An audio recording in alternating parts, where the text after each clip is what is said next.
Pakistan president Shehbaz ഷെരീഫിനെയും failed മാർഷലായിട്ടുള്ള Asim മുനീറിനെയും സൈനികർ തുണിയഴിച്ച് പരിശോധിച്ചു എന്ന് കേൾക്കുന്നു. ഷെഹബാസ് ഷെരീഫ് പ്രധാനമന്ത്രിയല്ലേ? അതെ, പാകിസ്ഥാനി അതെ, പ്രധാനമന്ത്രി. പാകിസ്ഥാന്. അത് പരിഹസിച്ച് വിളിച്ചാണ് ഷഹബാസ് ഷെരീഫിനെ. ഇവിടെ ആയതുകൊണ്ട് കുഴപ്പമില്ല. അല്ല, അത് പ്രജയ്ക്കറിയില്ല, അമേരിക്കൻ പ്രസിഡന്റിനാണ് ലോകത്തിലെ ഏറ്റവും കൂടുതൽ സുരക്ഷിതത്വം ഉള്ളത്. തൊട്ട് താഴെ നാച്ചുറലി അമേരിക്കൻ വൈസ് പ്രസിഡന്റിനുണ്ടാവും ഏറ്റവും കൂടുതൽ സെക്യൂരിറ്റി. അദ്ദേഹം യാത്രയാണ്, പ്രസിഡന്റ് യാത്രയാണ് US എയർഫോഴ്സ് 1 എന്ന് പറഞ്ഞ പ്രത്യേക വിമാനത്തിലാണ്. വൈസ് പ്രസിഡന്റ് യാത്ര ചെയ്യുക എയർഫോഴ്സ് 2 എന്ന് പറഞ്ഞ വിമാനത്തിലാണ്. അപ്പോൾ അവർ ഏത് രാജ്യം സന്ദർശിക്കാനായിട്ട് ഔദ്യോഗിക സന്ദർശനത്തിന് വേണ്ടി പോകുമ്പോൾ അവർക്ക് സഞ്ചരിക്കാനുള്ള വാഹനങ്ങളും എല്ലാം കൊണ്ടാണ് പോവുക. എന്തിനു പറയുന്നു, അവർക്ക് കഴിക്കാനുള്ള ഭക്ഷണം ഉണ്ടാക്കാനായിട്ട് അമേരിക്കയിൽ നിന്ന് കുക്കുകൾ നേരത്തെ തന്നെ ഒന്ന് എന്താ പറയുന്നത് തയ്യാറെടുപ്പുകൾ തുടങ്ങിയിട്ടുണ്ടാവും. അപ്പോൾ ഈ പാകിസ്ഥാൻ ഈ ഒരു ചർച്ചയ്ക്ക്, ഇത്രയും സെൻസിറ്റീവ് ആയിട്ടുള്ളൊരു ചർച്ചയ്ക്ക് പാകിസ്ഥാൻ എങ്ങനെ ഒരു വേദിയായിട്ട് തിരഞ്ഞെടുത്തു എന്നുള്ളത് വളരെ അതിശയമാണ്. അപ്പോൾ അതിൽ പുറകിലേക്ക് എന്തെങ്കിലും അണ്ടർഹാൻഡ് ഡീലിങ്സോ അതല്ലെങ്കിൽ ബിഹൈൻഡ് ദ കർട്ടൻ ആക്ടിവിറ്റീസും നമ്മളറിയാത്ത പല കാര്യങ്ങളുണ്ടാവും. അതുകൊണ്ടായിരിക്കും അമേരിക്ക അവിടെ വരാമെന്ന് പറഞ്ഞത്. അപ്പോൾ ഈ വാൻസിനാണെങ്കിലും അറിയാം പാകിസ്ഥാൻ അത്ര സുരക്ഷിതമായിട്ടുള്ള രാജ്യമല്ല. അതിപ്പോൾ ഞാനൊരിക്കൽ വായിച്ചിട്ടുണ്ട്, ജോർജ് ബുഷ് ആണോ ബിൽ ക്ലിൻ്റൺ ഇന്ത്യയിൽ വന്നപ്പോൾ അദ്ദേഹത്തിന് ഒരുക്കിയിരുന്ന സുരക്ഷിതത്വം കണ്ടപ്പോൾ നമ്മൾ ഞെട്ടിപ്പോവും. അയാൾ വന്നപ്പോൾ അയാളുടെ അയാൾക്ക് യാത്ര ചെയ്യാനുള്ള കാർ വൈൽഡ് ബീസ്റ്റ് എന്നു ആ കാറിൻ്റെ പേര്, അതും കേട്ടാണ് വന്നിരുന്നത്. അയാൾക്ക് പോകാനുള്ള വാഹന അകമ്പടി, അവരുടെ സുരക്ഷിതത്വത്തിനുള്ള സെക്യൂരിറ്റി ഗാർഡ്സ്, പ്രസിഡൻറ്റിൻ്റെ സെക്യൂരിറ്റി ഏജൻറ്റ്സ് കൂടാണ്ട് മറ്റ് സെക്യൂരിറ്റി ഗാർഡ്സ്, ഇതെല്ലാം ഉൾപ്പെടെ ഒരു വൻ സംഘമാണ് ഇവിടെ വന്നിരുന്നത്.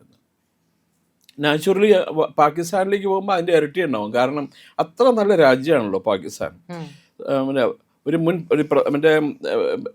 മുൻ പ്രധാനമന്ത്രി തന്നെ വെടിവെച്ച് വന്ന സ്ഥലമാണത്, പട്ടാളക്കാർ തന്നെ.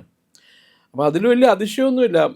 അത് കയറി പരിശോധിക്കാനായിട്ട് ഇവരൊന്നും വിശ്വസിക്കാൻ കൊള്ളില്ല ഈ ഷഹബാസ് ഷെരീഫിനൊക്കെ. കാരണം ഈ കോട്ടിനുള്ളിൽ തോക്കും കൊണ്ടുവച്ചിട്ടുണ്ടെങ്കിൽ അങ്ങോട്ട് പോകുമ്പോൾ ഷൂട്ട് ചെയ്യും. അവർ മടിയില്ലാത്ത ആൾക്കാരാണ്. മനുഷ്യത്വം എന്ന് പറഞ്ഞാൽ തീരെ അടുത്തുകൂടി പോകാത്ത ആൾക്കാരാണ് ഈ കാക്കന്മാർ, പാകിസ്ഥാനിലെ കാക്കന്മാർ. അപ്പം അതിൽ എനിക്ക് വലിയ അതിശയമൊന്നുമില്ല. പിന്നെ ഞാൻ വേറൊരു വാർത്ത കണ്ടു, ഈ ഇസ്ലാമാബാദിൽ ഇവർ താമസിച്ച് ചർച്ച നടത്തിയ ഹോട്ടലിലെ ബില്ല് അടയ്ക്കാനായിട്ട് പാകിസ്ഥാൻ്റെ കയ്യിൽ ഉണ്ടായിരുന്നില്ല പൈസ. ഏതൊരു സ്വകാര്യ വ്യക്തിയോ ഏതൊരു സ്വകാര്യ സംഘടനയുടെ അതിൻ്റെ ആ ബില്ല് അടച്ച്. ഈ പരിശോധന നടത്തി എന്ന് പറയുന്നുണ്ടല്ലോ, നമ്മൾ കാണുന്നുണ്ട് അതിന്റെ ചിത്രം, നമുക്ക് പ്രേക്ഷകരെയും കാണിക്കാം. അത് US സൈനികരല്ലേ? അതെ. അയ്യോ, അവർക്കപ്പോ അവരുടെ സുരക്ഷയുമായി ഞാൻ തമാശ രീതിയിൽ സാറിനോട് ചോദിച്ചുവെങ്കിലും അത് വളരെ ഗൗരവമായിട്ട് കാണേണ്ട ഒരു സംഗതി കൂടിയാണല്ലോ. കാരണം മറ്റൊരു രാജ്യത്താണെങ്കിൽ പോലും അവരുടെ വൈസ് പ്രസിഡന്റിനെയാണ് ഇവർ മീറ്റ് ചെയ്യാൻ പോകുന്നത്. അപ്പോൾ സ്വാഭാവികമായും ആ രാജ്യത്തിന്റെ സുരക്ഷ, ഇപ്പൊ സാറ് പറഞ്ഞതുപോലെ പാകിസ്ഥാനാണ്, എന്ത് ഏടാകൂടവും ഒപ്പിക്കാൻ കഴിയുന്ന രാജ്യമാണ്. അപ്പൊ അവരുടെ സുരക്ഷ പോരാ എന്നുള്ളതാണ്. സമയം പുടിൻ നമ്മുടെ രാജ്യത്ത് വന്നപ്പോ ഞാൻ അതാണ് പെട്ടെന്ന് ആലോചിച്ചത്, നമ്മുടെ സുരക്ഷാ വലയത്തിനുള്ളിലായിരുന്നു പുടിൻ. അപ്പോ അദ്ദേഹത്തിന് ഇന്ത്യ അത്രയും വിശ്വാസമുണ്ട്. അപ്പോ നേരെ തിരിച്ച് പാകിസ്ഥാനും US തമ്മിലുള്ള ഡീലിങ്സ് പലതും ഉണ്ടെന്ന് പറയുന്നുണ്ട്. എന്നിരിക്കെ പോലും US വൈസ് പ്രസിഡന്റ് അവിടെ ചെല്ലുമ്പോൾ പാകിസ്ഥാൻ നൽകുന്ന സുരക്ഷ മതിയാകുന്നില്ല എന്നുള്ളതാണ് ആ സൂചിപ്പിക്കുന്നത്. അതിന്റെ തെളിവാണിത്. ഓപ്പണായിട്ട് ഇതിൽ കൂടുതൽ എന്താ നമുക്ക് പറയേണ്ട ആവശ്യമുള്ളത്? പാകിസ്ഥാനെ അമേരിക്ക ഉപയോഗിച്ചുകൊണ്ടിരിക്കുകയാണ്. ചില ഈ നമ്മുടെ കോൺഗ്രസ്, ഇന്റർനാഷണൽ കോൺഗ്രസ്, സോക്കോൾഡ് കോൺഗ്രസ്, കെട്ടിലമ്മയുടെ പാർട്ടി, അതിനൊരു വിഭാഗം തന്നെയുണ്ട്, ഡേർട്ടി ട്രിക്സ് ഡിപ്പാർട്ട്മെന്റ്. വൃത്തികെട്ട തന്ത്രങ്ങൾ ചെയ്യാൻ വേണ്ടിയിട്ടുള്ള ഒരു ഡിപ്പാർട്ട്മെൻറ്റ് കോൺഗ്രസ് ഗവൺമെൻറ്റിനാണ്, കോൺഗ്രസ് പാർട്ടിക്കുണ്ട്. അപ്പോൾ പ്രതിപക്ഷ നേതാക്കളെ ആക്ഷേപിക്കാനും അപമാനിക്കാനും ഒക്കെ ഓരോ ആൾക്കാരെ ചുമതലപ്പെടുത്തിയിട്ടുണ്ട്.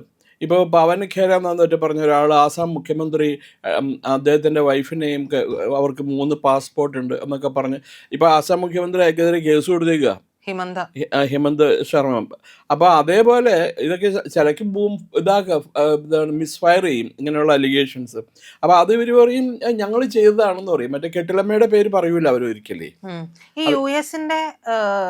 യു എസിനെ പാകിസ്ഥാനിൽ വന്നിട്ട് ചർച്ച നടത്തുന്നു, പക്ഷെ പാകിസ്ഥാനെ വിശ്വസിക്കാൻ കൊള്ളാത്ത രാഷ്ട്രമായിട്ട് യു എസ് കണ്ടുകൊണ്ടിരിക്കുകയല്ലേ. അപ്പൊ ഇതൊന്ന് ആലോചിച്ച് നോക്കൂ സർ, അവരുടെ അതായത് പാകിസ്ഥാൻ ആതിഥേയത്വം വഹിക്കുന്ന രാഷ്ട്രത്തിന്റെ തലവന്മാരെയാണ് യഥാർത്ഥത്തിൽ ഇങ്ങനെ പരിശോധിച്ചത്. നാണക്കേട് ഇതിൽ പരമുണ്ടോ? അവരുടെ ഭക്ഷണം കൂടി കഴിച്ചിട്ടില്ല അദ്ദേഹം. വൈസ് പ്രസിഡന്റ്, US വൈസ് പ്രസിഡന്റും അവരുടെ ഡെലിഗേഷനും കഴിച്ചത് ഭക്ഷണം തയ്യാറാക്കാൻ വേണ്ടി ആൾക്കാരെ കൊണ്ടുവന്നിട്ടുണ്ടായിരുന്നു. കുക്കുകളെ കൊണ്ടുവന്നിട്ടുണ്ടായിരുന്നു അമേരിക്കയിൽ നിന്ന്. അവരാണ് നേരത്തെ വന്ന് ഇതൊക്കെ തയ്യാറെടുപ്പ് നടത്തിയിട്ട് എന്നിട്ടാണ് അവർ വന്നത്. പാകിസ്ഥാനെ എന്തുകൊണ്ടാണ് വെന്യൂ പാകിസ്ഥാൻ ആക്കിയതെന്ന് വെച്ചാൽ ഒരു കാര്യം പറയാനുള്ളത്, ഇറാനും പാകിസ്ഥാനും അടുത്തടുത്ത രാജ്യങ്ങളാണല്ലോ. ഇറാനിൽ ഷിയ കമ്മ്യൂണിറ്റിയാണ് ഏറ്റവും കൂടുതൽ. പാകിസ്ഥാനിലെ സെക്കൻഡ് ലാർജസ്റ്റ് കമ്മ്യൂണിറ്റി ഷിയയാണ്. അപ്പോൾ അതുകൊണ്ടുള്ള ഒരു ഇത് മുതലാക്കാൻ വേണ്ടിയിട്ടായിരിക്കാം ചർച്ച അവിടെ വെച്ചതെന്ന് ഒരു ചിന്താഗതിയുണ്ട്. പക്ഷെ അത് എത്രമാത്രം യാഥാർത്ഥ്യമുണ്ട് എന്നുള്ളത് കാര്യം എനിക്കറിയില്ല. ഒരു കാര്യമുണ്ട്, രണ്ടു കൂട്ടരും ഷിയ കമ്മ്യൂണിറ്റിയിൽ പാകിസ്ഥാൻ 2ാം സ്ഥാനവും ഇറാൻ 1ാം സ്ഥാനമുണ്ട്. പിന്നെ വേറൊന്നുള്ളത്, പാകിസ്ഥാനെ പറ്റി ഇന്നോ ഇന്നലെ തുടങ്ങിയ അഭിപ്രായമൊന്നുമില്ല. അമേരിക്കയും ഇംഗ്ലണ്ടും മറ്റ് യൂറോപ്യൻ രാജ്യങ്ങൾക്കൊക്കെ പാകിസ്ഥാനെ പേടിയാക്കാം, വൃത്തിയായിട്ട രാജ്യം എന്നറിയാം. കാരണം അവർ ആഗോള ഭീകരനായിട്ട് പ്രവർത്തിക്കുന്ന അല്ലെങ്കിൽ പ്രഖ്യാപിക്കപ്പെട്ട ദാവൂദ് ഇബ്രാഹിമിനെ അവരാണ് ഹോസ്റ്റ് ചെയ്യുന്നത് കറാച്ചിയിൽ. അയാൾക്ക് ഫുൾ പ്രൊട്ടക്ഷനാണ് കൊടുത്തിരിക്കുന്നത് പാകിസ്ഥാനി ഗവൺമെൻറ്. അതുമാത്രം ഒരു സംഭവമുണ്ട്, പ്രജതിക്ക് അറിയുമെന്നറിയില്ല. ഇംഗ്ലണ്ട് ക്രിക്കറ്റ് ടീം ഒരിക്കൽ പാകിസ്ഥാനിലേക്ക് കളിക്കാൻ പോയി. അപ്പോൾ ഈ പൊതുവെ പാകിസ്ഥാനെ പറ്റിയിട്ടുള്ളൊരു ആരോപണമുണ്ട്, ക്രിക്കറ്റ് കളിക്കാനായിട്ടൊരു ടീം അവിടെ ചെന്ന് കഴിഞ്ഞാൽ ആ ടീം പാകിസ്ഥാനിനെ എതിരിടുമ്പോൾ 11 പേരെ അല്ല എതിരിടുന്നത്, 13 പേരെയാണ്. 11 കളിക്കാരും പിന്നെ 2 അമ്പയർമാർ. അന്ന് ഈ മറ്റേ അമ്പയർമാർ പാകിസ്ഥാനികളായിരിക്കും. അവരെന്നിട്ട് പാകിസ്ഥാന് അനുകൂലമായിട്ട് എല്ലാ ഡിസിഷൻ കൊടുക്കുകയുള്ളൂ. അപ്പം അങ്ങനെ പാകിസ്ഥാനിൽ ഒരു ടീം പോയി കളിച്ച് ജയിക്കുക എന്ന് പറഞ്ഞാൽ വലിയ ബുദ്ധിമുട്ടാണ്. അതുകൊണ്ടാണ് പറയുന്നത് പാകിസ്ഥാനിൽ കളിക്കാൻ പോകുമ്പോൾ ഞങ്ങൾ 13 കളിക്കാർക്കെതിരായിട്ടാണ് കളിക്കുന്നത്, ഞങ്ങൾ 11 കളിക്കാരെന്ന്. അതായത് ശരിക്കും ഒരു ഡേർട്ടി ഗെയിമാണ് അവിടെ നടക്കുന്നത്. അതെ, അത് എല്ലാത്തിലും. ക്രിക്കറ്റ് ബെറ്റിങ്ങിന്റെ ഹെഡ് ക്വാർട്ടേഴ്സ് കറാച്ചി അല്ലേ? ഞാൻ കൂടുതൽ പേരൊന്നും പറയാനില്ല, കറാച്ചിയിലാണല്ലോ ക്രിക്കറ്റ് ബെറ്റിങ്ങിന്റെ ഏറ്റവും വലിയ ഹെഡ് ക്വാർട്ടേഴ്സ്. അതാണ് ക്രിക്കറ്റ് ബെറ്റ് വെച്ചിട്ടാണല്ലോ കളി തീരുമാനിക്കുന്നത്.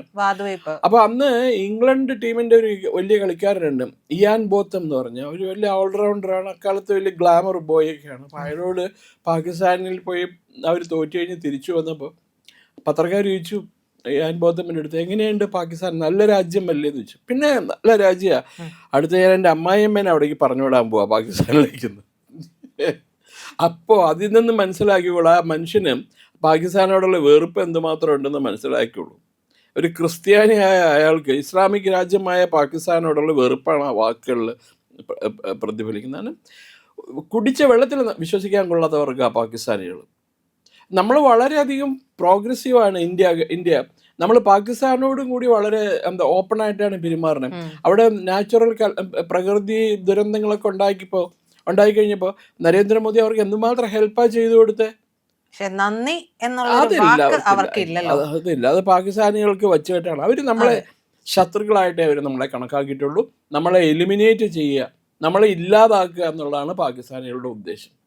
അവരെ അടുപ്പിക്കാൻ കൊള്ളില്ല. പാകിസ്ഥാൻ എന്ന് പറയുന്ന രാജ്യം ഭൂമുഖത്ത് തന്നെ തുടച്ചു നീക്കേണ്ട കാലം അതിക്രമിച്ചിരിക്കും.